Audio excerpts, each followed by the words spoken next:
Friends, welcome to my channel.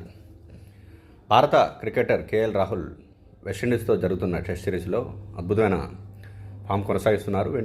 విండీస్తో జరిగిన మొదటి టెస్ట్లో సెంచరీ చేశాడు. టెస్ట్ కెరియర్లో రాహుల్కి ఇది 11వ సెంచరీ.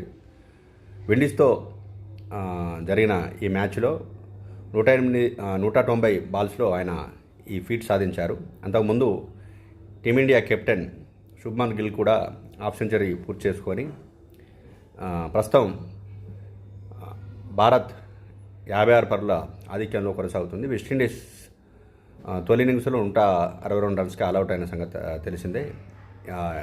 ఈ మొదటి ఇన్నింగ్స్లో సిరాజ్ బౌలింగ్ దాడికి వెస్టిండీస్ టాప్ ఆర్డర్ అంతా కుప్పగొలింది.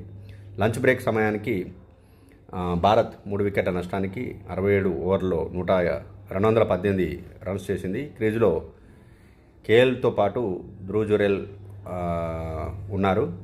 అంతకుముందు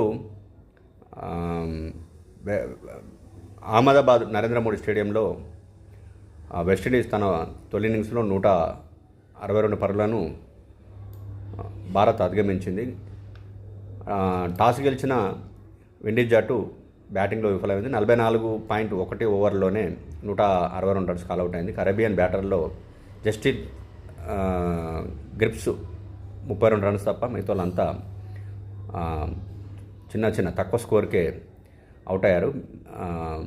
భారత బౌలర్లో మహమ్మద్ సిరాజ్ 4, జస్ప్రీత్ బుమ్రా 3 వికెట్లతో తమ సత్తా చాటారు. కుల్దీప్ యాదవ్ 2, వాషింగ్టన్ సుందర్ కూడా తలో 1 వికెట్ తీసుకున్నారు. అనంతరం బ్యాటింగ్ మొదలుపెట్టిన భారత జట్టు మొదటి రోజు ఆట ముగిసే సమయానికే 121 రన్స్ చేసింది. ఇన్నింగ్స్ మధ్యలో వర్షం కొద్దిసేపు అంతరాయం కలిగించినా కానీ అప్పటికే మన వాళ్ళలో యశస్వి జైస్వాల్ 36 కొంత ఏదో పర్వాలేదు అనిపించినా కానీ సాయి సుదర్శన్ మరోసారి విఫలమయ్యాడు.